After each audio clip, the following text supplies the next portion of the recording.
Hello friends, welcome to Brainy Guys. जैसा कि आप सब जानते हैं, हमने बायो सीरीज स्टार्ट की है। लास्ट हमने chapter 5 that is the fundamental unit of life cell को कंप्लीट कर लिया था। अब हम चैप्टर 6 टिश्यू को स्टार्ट करने जा रहे हैं। तो आइए पढ़ते हैं इसको।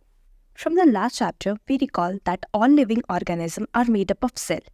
जो कि हमने लास्ट चैप्टर में पढ़ा, सेल क्या होती है, सेल के सारे कॉम्पोनेंट्स पढ़े, सेल के स्ट्रक्चर फंक्शंस हमने सब पढ़े हैं। अब हम इसमें टिश्यू पढ़ने जाएंगे।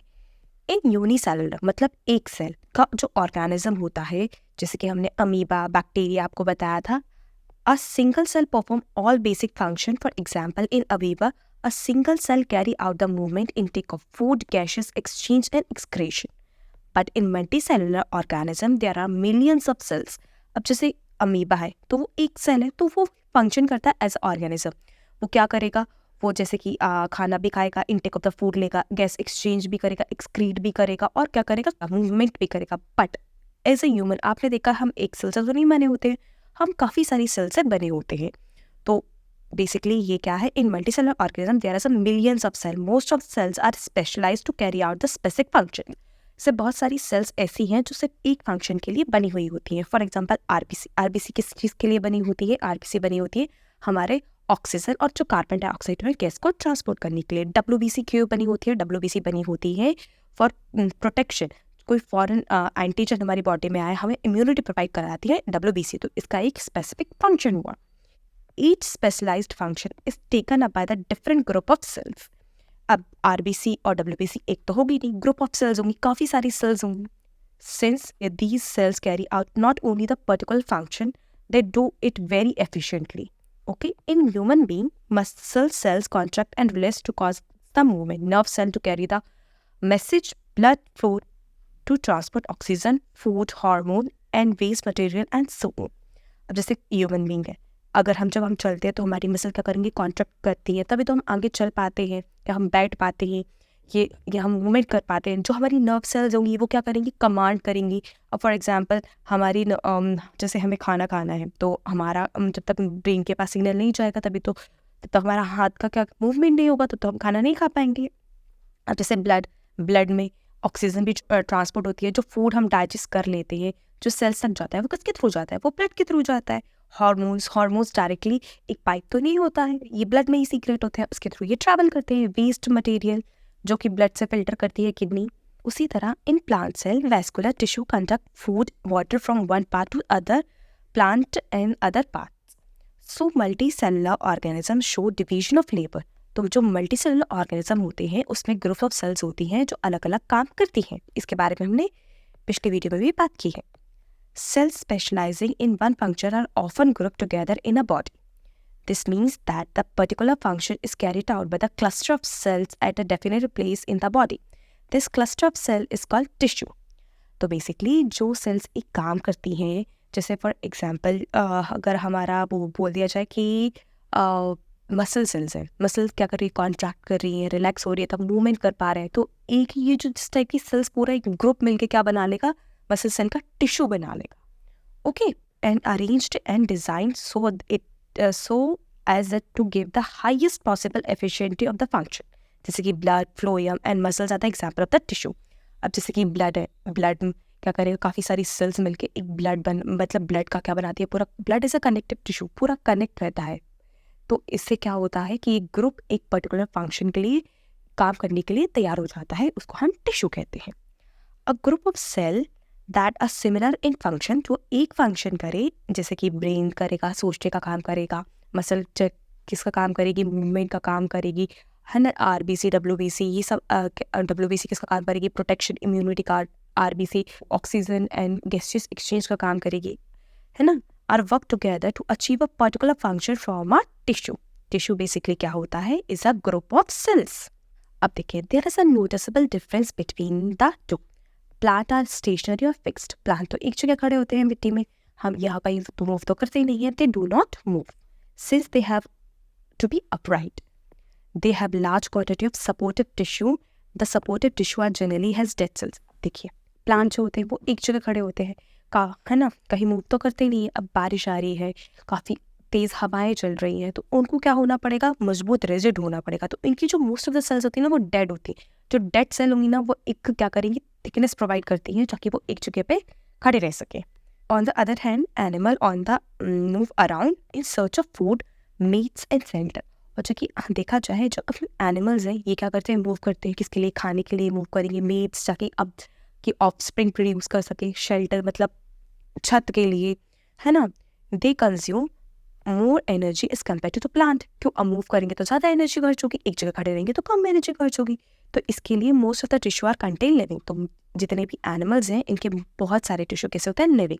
पर प्लांट को एक जगह खड़ा होना होता है, थिकनेस चाहिए होती है, सपोर्टिव चाहिए होती है, इसलिए उसके बहुत सारे टिश्यूज और सेल्स कैसे होती हैं, डेड होती है। Another difference between animal and the plant is the pattern of the growth. ठीक है, the growth in a plant is limited in certain region while this is not so in animal. अब जैसे कि for example plant में एक limit तक वो grow करेंगे एंड क्या होते हैं, स्टॉप हो जाते हैं।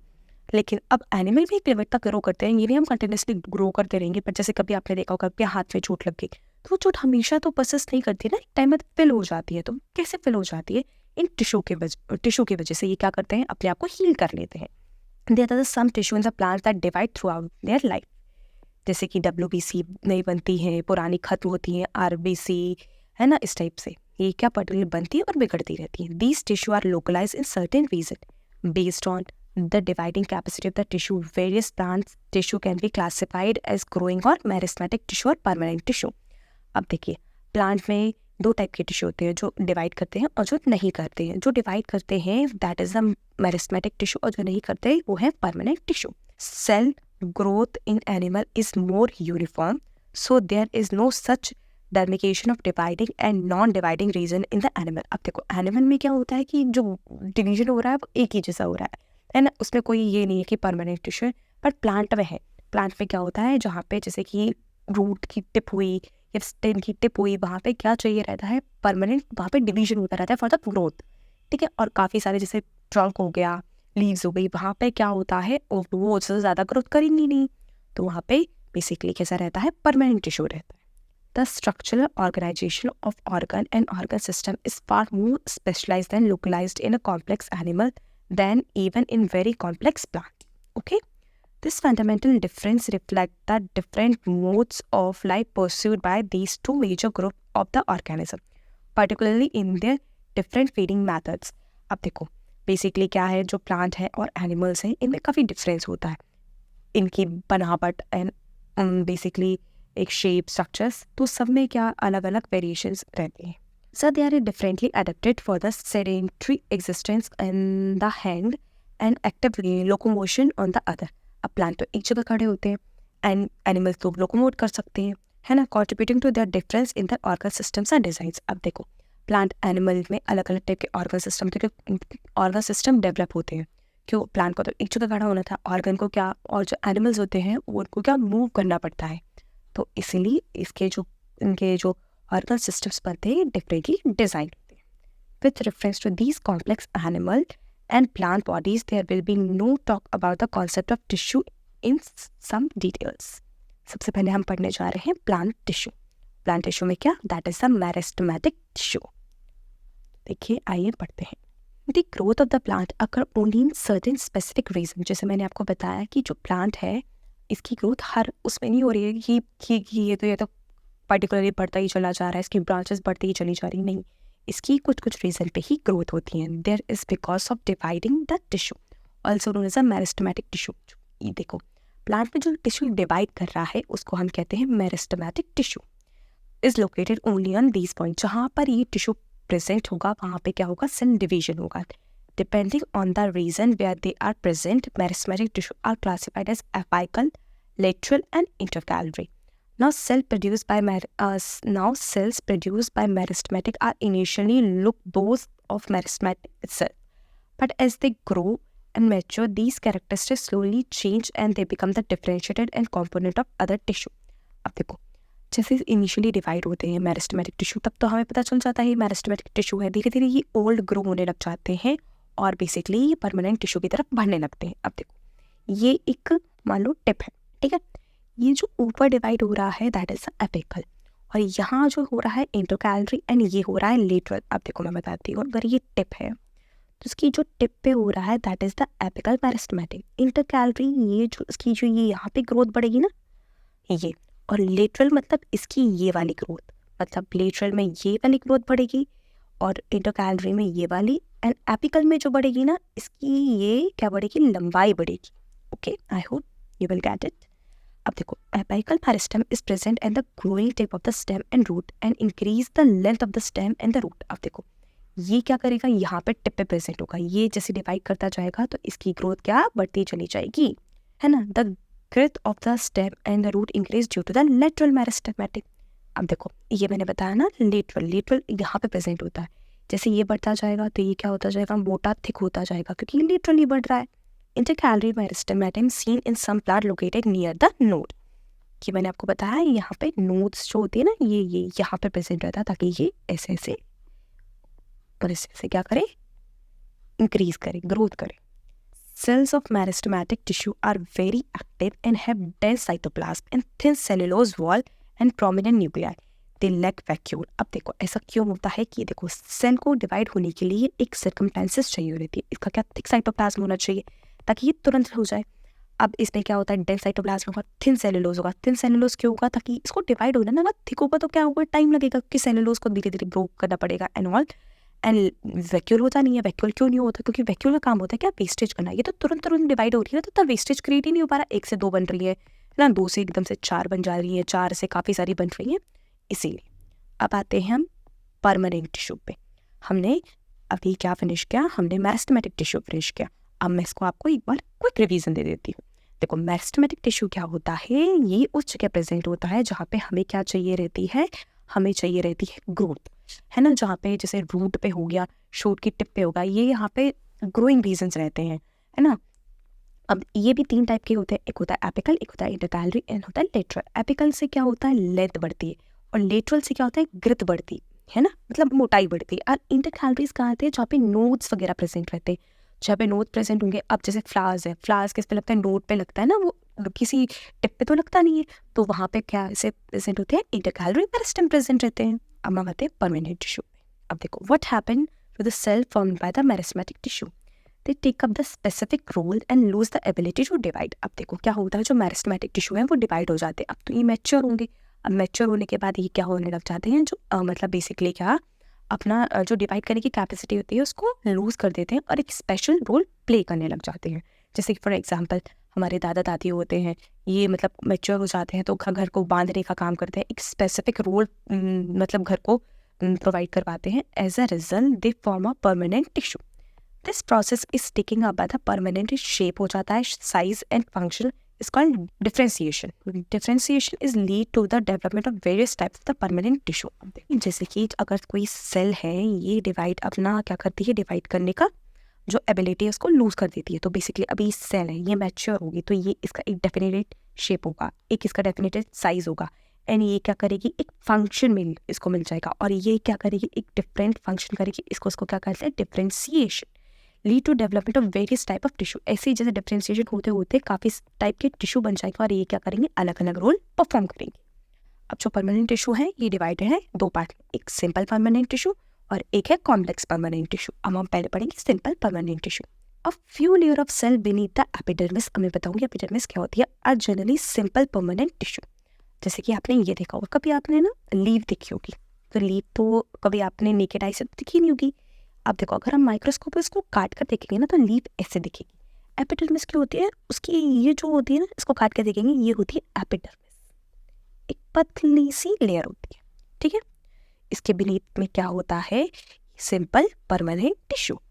Parenchyma is the most common simple permanent tissue. It consist of relatively unspecialised cell within the cell, है ना। They are living cells, they are usually loosely arranged, thus large space found thus between the cells are found in this tissue. अब देखो ये जो है ना epidermis, इसके नीचे ये जो टिश्यू है ना, ये बेसिकली क्या है, ये बेसिकली अपना है सिंपल परमानेंट टिश्यू। इसमें क्या रहता है, जो सेल्स होती है वो लूजली होती है, मतलब इसमें काफ़ी सारी स्पेस होती है। जैसे ये हो गई है ना हमारी क्या एपिडर्मिस, इसमें जो ये जो सेल्स है ना ये लूजली है, ठीक है। They consist of relatively unspecialised cell with thin cell wall. इनकी जो सेल वॉल होंगी वो कैसे होंगी, थिन होंगी। ये कोई स्पेसिफिक फंक्शन नहीं होता है इनका, ठीक है। इनमें काफ़ी सारी स्पेस होती है and are found in this tissue generally store food. और यहाँ पे इसका काम क्या होता है, यहाँ पे क्या, अब स्पेस है तो स्पेस क्या है, तो यहाँ पे क्या, फूड क्या हो जाएगा, स्टोर हो जाएगा। In such situation it consist of chlorophyll and perform the photosynthesis. अब देखो फोटोसिंथेसिस के लिए एक पिगमेंट जो रिस्पॉन्सिबल होता है वो होता है क्लोरोफिल। तो ये लूजली पैक्स होती हैं, तो इसमें क्या क्लोरोफिल हो जाती है। अब देखो क्लोरोफिल पर लाइट से लाइट पड़ेगी, ये फूड प्रोड्यूस करेगा और फूड प्रोड्यूस करके यहाँ पे क्या कर लेगा, स्टोर कर लेगा। सिंपल सी बात है। And then it is called the chlorenchyma. अब देखो क्लोरोफिल प्रेजेंट होती है तो इसको हम क्या कह देते हैं, इसको हम क्लोरेनकाइमा कह देते हैं। Okay. In aquatic plant large air cavities are present in parenchyma to help them float. Okay. Such parenchyma is type of the erenchyma. अब देखो कुछ प्लांट सेल्स होती हैं उसमें जैसे एपिडर्मिस है, ठीक है। अब इसमें ये पैरेंकाइमा कॉलेनकाइमा सेल्स है। तो जो पैरेंकाइमा सेल्स है ना, इसमें क्या होता है, सेक प्रेजेंट होता है। क्यों प्रेजेंट होगा, ताकि ये इसमें एयर होगी तभी तो वो वाटर फ्लोट कर पाएंगे। तो ये जो फ्लोट कर रहा है, ये इसके लिए एक स्पेशलाइज नाम दे दिया जाता है, इसको कहते हैं एरेनकाइमा। एरेनकाइमा क्यों, क्योंकि इसमें एयर प्रेजेंट होती है, इसीलिए। The flexibility in the plant is due to another permanent tissue called collenchyma. It allow the bending of the various part of the plant like tendrils and stem and climber without breaking. अब देखो ये है collenchyma, ये है parenchyma, ठीक है। अब समझते हैं कॉलेनकाइमा। कॉलेनकाइमा बेसिकली क्या होता है कि ये ना फ्लेक्सिबल टिश्यू होता है। अब जैसे कि आपने देखा होगा कि टेंड्रिल्स, जैसे कभी आपने देखा होगा क्रॉलर्स जो होते हैं, है ना, क्रॉल प्लांट जो किसी पे बेल वगैरह होती है वो चढ़ जाती है ना, तो वो कैसे चढ़ती है, क्योंकि वो फ्लेक्सिबल होती है, तो किसी भी पेड़ को क्या कर लेती है, रोल रोल रोल करके उसके ऊपर चढ़ जाती है। It allow various plants like tendril and stem climber without breaking. Okay, अगर ये इतनी फ्लेक्सिबल होती है, अगर वो हार्ड होंगी तो क्लाइंब कैसे कर पाएंगी। It also provide the mechanical support, और ये मैकेनिकल सपोर्ट भी देती है। We can find this tissue in leaf stalk below the epidermis. देखो एपिडर्मिस, यही कॉलेनकाइमा है, यही पैरेनकाइमा है। यहाँ पे भी देखो ये एपिडर्मिस है, इसके नीचे ये कॉलेनकाइमा, ये parenchyma. The cells of this tissue are living elongated and irregularly thickness at the corners. There are very little intercellular space. अब देखो इसमें बेसिकली क्या क्या गया है, ये है हमारी पैरेनकाइमा। मान लो इसके अंदर जो सेल्स है ना काफ़ी सारी, मतलब ये देखो ये मान लो हमारी पैरेनकाइमा, ये जो मतलब सेल है ना इरेगुलर है, और इसकी जो ये है वॉल्स है ना काफ़ी थिक है, ठीक है। एंड इसके बेस की जो स्पेस है ना, इंटरसेलुलर स्पेस बहुत कम है, बहुत ज़्यादा डेंसली पैक्ड कॉम्पैक्ट होके ये सेल्स रहती हैं। Yet another type of permanent tissue is sclerenchyma. It is the tissue which make the plant hard and stiff. अब ये बेसिकली क्या होता है, ये क्या करता है, प्लांट को रिजिडिटी प्रोवाइड करता है। क्या rigidity? We have seen the husk of the coconut, जैसे कि आपने देखा होगा कि कोकोनट ऊपर से कितना टफ होता है, कितना हार्ड होता है। वो किससे बना होता है, ये स्क्लेरेनकाइमेटस टिश्यू से बना होता है। The cells of this tissue are dead, क्योंकि ये डेड होती है, तो डेड होगी तो क्या करेंगी, थिकनेस प्रोवाइड करेंगी। They are long and narrow and walls are thickened. ये देखो ये वॉल्स होंगी बहुत नैरो होंगी और ये थिक होंगी, ठीक है, स्पेस बहुत कम होगा। ड्यू टू लिग्निन, लिग्निन एक तरीका का क्या होता है, एक मटेरियल होता है जो क्या करता है, किसी भी चीज़ को हार्ड बनाता है। Often these cells are so thick and there is no intercellular space inside the cell. This tissue is present in stem around the vascular bundle, in the veins of leaves, and there is a hard covering of seeds and nuts. It provides strength to the plant. अब देखो इसमें basically इतना clear नहीं, parenchyma इस पर क्या होता है, there is so thick, basically thick होता है। इंटरसेलुलर स्पेस तो बिल्कुल भी नहीं होगी। The tissue present in the stem around the vascular bundle. Vascular bundles यहाँ ये होते हैं वैस्कुलर बंडल्स, ये बेसिकली यहाँ पे प्रेजेंट रहता है और ये डेड रहता है। बेसिकली ये क्या करेगा, रिजिडिटी प्रोवाइड करवाता है प्लांट को, ठीक है। In the veins of the leaf and hard covering of the seeds and nuts. अब जैसे प्लांट है, जैसे कभी आपने लीफ देखी होगी, है ना, से मान लो ये लीफ है, ये काफ़ी सारी वेन्स एंड ऑल दैट रहती हैं, ये यहाँ प्रेजेंट रहता है। क्यों थिक रहती हैं ये, क्यों थिक रहना चाहिए, क्योंकि वाटर होगा, वाटर ट्रांसपोर्ट होगा, है ना, तो वाटर लीक ना हो तो थिकनेस तो चाहिए रहेगी ना, इसीलिए। What you observe in the outermost layer of the cell is called epidermis. The epidermis is usually made up of single layer of cell. In some plant living in a very dry habitat, the epidermis may be thicker since protection against water loss of critical. अब देखो ये जो है ना, हमने अभी देखा था एपिडर्मिस, ये है एपिडर्मिस, ये आउटर लेयर। बेसिकली ये एक सिंगल लेयर की बनी हुई होती है, और इसमें ये क्या है, ये सिंगल लेयर की बनी होती है ऐसे। इसकी ये क्या होती है, ये होती है हमारी एपिडर्मिस। कि अब जो प्लांट्स होते हैं वो बेसिकली फॉर एग्जांपल वो जैसे आपने कभी वो देखा होगा कैक्टस, तो कैक्टस की ये जो एपिडर्मिस होती है वो बड़ी थिक होती है। तो थिक क्यों होती है, क्योंकि उस टाइम पे ये क्या चाहिए रहता है, यहाँ से क्या होता है, वाटर इवापोरेट होता है। तो अब जैसे कि ड्राई है, डेजर्ट में कैक्टस होता है, अब उसे तो वाटर चाहिए ना, वो वाटर सारा एवापोरेट हो जाएगा तो कैक्टस तो मर जाएगा। तो इसीलिए ये क्या होती है, थिक होती है, ठीक है, ताकि वाटर क्या लॉस नहीं हो पाए। The entire surface of the plant has outer covering epidermis. It protects all the part of the plant epidermis cells on the aerial. अब बेसिकली इसका क्या करता है, सारी प्लांट्स पे आउटर लेयर पे ये कवरिंग होता है, तो इसका एक तरीके से काम करता है, आउटर कवरिंग प्रोटेक्ट करना होता है। जो इनसाइड की सेल्स होती है, टिश्यूज होता है, उनको प्रोटेक्ट करने का काम करती है ये। The epidermal cells of the aerial plant of a plant often secrete a waxy water-resistant layer on the outer surface. अब कुछ जैसे प्लांट्स होते हैं, जैसे फॉर एग्जांपल हम लोटस ही ले लें, तो लोटस क्या पानी में होता है ना, तो बेसिकली उसकी जो ये होगी ना एपिडर्मिस, इस पे क्या वैक्सी सा लेयर रहेगा। क्यों, अगर 24 घंटे इसको पानी में रहना है, अगर पानी ज़्यादा फ्लो करेगा तो धीरे धीरे धीरे प्लांट क्या मरने लगेगा। तो वैक्सीनेस इस पे रहती है, क्यों रहती है, ताकि जितना प्लांट को पानी चाहिए उतना ले पाए, और मतलब ओवर जो वाटर है उसके अंदर एब्सॉर्ब ना हो पाए। This aid the protection against the loss of water and mechanical injury and invasion by parasitic fungi. Water में रहेगा तो क्या द फंजाई इसको नुकसान पहुंचा सकती है, तो बेसिकली इसके लिए भी। और क्या करेगा, वाटर मैकेनिकल इंजरी से बचाएगा। Since it has protective role to play, cells of the epidermal tissue from the continuous layer without intercellular space, ठीक है, और इसमें भी स्पेस नहीं होती, कंटिन्यूसली मतलब पैक्ड फॉर्म में रहता है। Most epidermal cells are relatively flat, okay, often their outer and side wall are thicker and thinner wall. अब देखो ये इसमें बेसिकली क्या गया है, जो एपिडर्मिस की सेल्स होती हैं ये कैसी होती हैं, एकदम फ्लैट होती हैं। फ्लैट मतलब कैसे, जैसे मैंने आपको बताया था यहाँ ड्रॉ करके, यू है ना। Most epidermis cells are relatively often their outer and side wall thicker than inner wall. अब देखो ये क्या बोला है, ये जैसे कि फॉर एग्जांपल तो ये थोड़ा थिक होना चाहिए ना, तभी तो प्रोटेक्ट कर पाएगा, ये तो इनसाइड है तो उसमें कोई प्रॉब्लम नहीं है। तो ये अब बाहर से कैसी होती है, इधर से थिक होती है थोड़ी सी। We can observe small pore here and there is epidermis of the leaf, these pores are called stomata. देखो मैं बताती हूँ, जैसे कि ये एपिडर्मिस की लेयर है, ठीक है, यहाँ पे एक पोर होगा, फिर लेयर होगी, ये जो पोर है ना that is called the stomata. Stomata का शेप ऐसा होता है, ये स्टोमेटा का शेप होता है। Stomata are the close by two kidney shape, ये देखो ये किडनी शेप है, सेल्स कॉल्ड गार्ड सेल्स, इनको कहते हैं guard sales.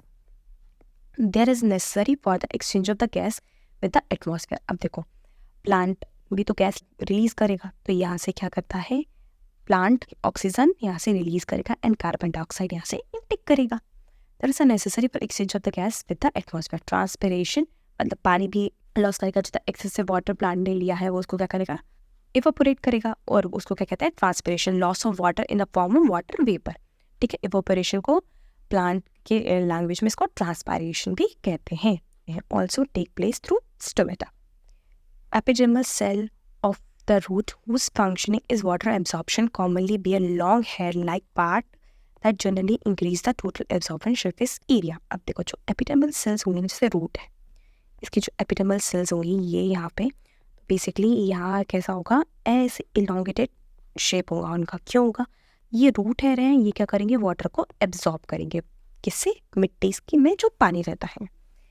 In some plant like desert plant epidermis is thick waxy coating of a cutin chemical substance that waterproof quality। अब देखो जैसे कि फॉर एग्जांपल कैक्टस है, तो कैक्टस की जो एपिडर्मिस होगी ना उस पर ये क्यूटिन होगा।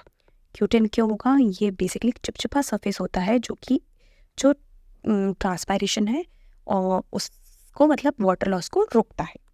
It is the outer layer of the branch of the tree different from outer layer of young stem. As a plant grow older, जब प्लांट ओल्ड होने लगता है, the outer protective tissue undergoes certain changes.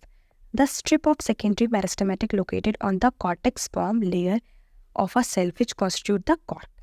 ठीक है, अब जैसे कि जो एपिडर्मिस है, जो प्लांट मतलब बूढ़ा होने लगेगा, जो स्ट्रिप्स है सेकेंडरी मेरिस्टेमेटिक टिश्यू की, वो कैसे होने जाएगी, थिक होने लग जाएगी, और उसको हम क्या कहेंगे, कॉर्क कहेंगे. Cells of a cork is dead and compactly arranged without intercellular space.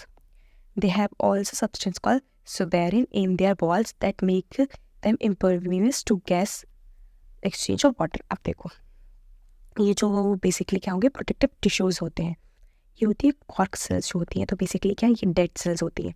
ठीक है, इतनी कॉम्पैक्टली पैक्ड होती हैं, और इसमें एक क्या सब्सटेंस होता है, सुबेरिन. सुबेरिन क्या करता है, ये बेसिकली इम्परमियस होता है और गैस एक्सचेंज और वाटर एक्सचेंज को रोक के एक रिजिडिटी प्रोवाइड करवाता है. ओके, ये जो अंदर की जो बेसिकली एपिडर्मिस होती है, ये बाहर प्रेजेंट होता है, ये बाहर है नॉर्मल एपिडर्मिस. ठीक है, ये मतलब सॉफ्ट रहेगी और ये थोड़ी सी रिजिड रहती है. कहते हैं complex permanent tissue. With a different type of tissue we have discussed. Until now, we are made up of one type of cells, which look like each other. Such tissue are called simple permanent tissue. Yet another type of permanent tissue is complex tissue. Complex tissue is made up of more than one type of cells. अब देखो, जो simple tissue आपने पढ़े थे, तो basically क्या वो एक ही टाइप के सेल से बने थे, इसलिए उनको सिंपल कहते थे. अब ये जो परमानेंट टिश्यू है ना, डिफरेंट टाइप ऑफ सेल्स के बने हुए होते हैं, इसलिए इसको कॉम्प्लेक्स परमानेंट टिश्यू कहते हैं. All these cells coordinate to perform a common function. This is xylem and phloem are example of such complex permanent tissue. अब मैं बताऊंगी आऊंगी xylem and phloem क्या होता है. These are both conducting the tissue and constitute a vascular bundle. और इन दोनों को, xylem और phloem को मिला के बोलते हैं vascular bundle. Vascular tissue is a distinctive feature of complex plant, one that has a made of possible the survival in the terrestrial environment. देखो, ये जो जाइलम होता है consist of tracheid vessels and xylem parenchyma and xylem fibres. Tracheid and vessels have thick wall and many are dead cells when mature. ठीक है, अब देखो xylem and phloem क्या होता है. ये देखो, ये जो जाइलम है एंड फ्लोएम होता है, ये वैस्कुलर बंडल्स होते हैं, ये वाटर और फूड ट्रांसपोर्ट में काम करते हैं. ठीक है, अब इसी में बताते हैं, ये जाइलम एंड वेसल्स होते हैं, डिफरेंट कंपोनेंट से मिलके बनते हैं. अब जो जाइलम बनता है कंसिस्ट ऑफ जाइलम, एक ट्रैकेट होता है, एक वेसल्स होते हैं, जाइलम पैरेन्काइमा होते हैं जो कि लिविंग होता है, एंड जाइलम फाइबर जो कि डेड होता है. जैसे कि ट्रैकेट एंड वेसल्स होते हैं, दे हैव थिक वॉल. इनकी वॉल कैसी होती है, ये देखो थिक वॉल होती है ना, ये थिक वॉल है इसकी. Many are dead cells when mature. Tracheids and vessels are tubular structure, tube structure है. ठीक है, this allow them to transport water and minerals vertically. These parenchyma store food. Xylem fiber mainly supported the function. अब देखो, ये जो xylem है, जैसे ये है प्लांट, वैस्कुलर बंडल है, मान लो वैस्कुलर बंडल में ये है xylem. तो xylem में बेसिकली ये क्या होगी, ठीक है, ट्रैकेट्स वगैरह होंगी. तो ये क्या करेंगे, वाटर कंडक्ट करेंगी. तो इनको यहाँ पे इम्परवियस रहना चाहिए, तभी तो वाटर ऐसे नहीं हो पाएगा, मतलब लीक नहीं हो पाएगा, एक लाइन में फ्लो करेगा. Water and minerals. Phloem is made up of 5 type of cells: seed cells, seed tube, companion cells and phloem fibre and phloem parenchyma. Seed tube are the tubular cell within the perforated wall. He has seed tube. Phloem transport food from leaf to other part of the plant. Except the phloem fiber and phloem cells are living cells. Xylem क्या करता है, xylem करेगा water transport. xylem क्या करेगा, water transport. और जो phloem है वो क्या करेगा, फूड को ट्रांसपोर्ट करेगा. और इन दोनों को मिलाकर कहते हैं वैस्कुलर बंडल. अब जो ये जो जाइलम है ना, वो किस चीज़ों से मिलकर बनता है, एक बनता है ट्रैकेट से, वेसल से, xylem parenchyma and xylem fibres. और जो फ्लोएम है, ये 5 चीज़ से मिलकर बनता है: seed cells, seed tube, companion cells, phloem fibre and phloem parenchyma. अब बेसिकली ये फूड जो क्या लॉन्ग ट्यूब्स लाइक फॉर्म में होते हैं, तभी तो फूड एंड वाटर ट्रांसपोर्ट कर पाएंगे. फ्लोएम ट्रांसपोर्ट फूड फ्रॉम एक मतलब leaf to other part of the plant. अब लीड में ही क्या होता है, क्लोरेन्काइमा, वहीं पे तो फूड बनेगा, तो ये फिर वहाँ से बन के पूरी प्लांट में क्या होगा, ट्रांसपोर्ट होगा. Except phloem fibre and phloem cells are living and other phloem. और ये जो फ्लोएम फाइबर है ये डेड होती है, बाकी जितनी भी इसमें जो सेल्स होती हैं, सीड सेल, सीड ट्यूब, ये सारी कैसी होती हैं, लिविंग होती हैं. सो आज के लिए बस इतना ही, बाकी का कल हम कंटिन्यू करेंगे एनिमल टिश्यू से। Thank you, please follow and subscribe our channel.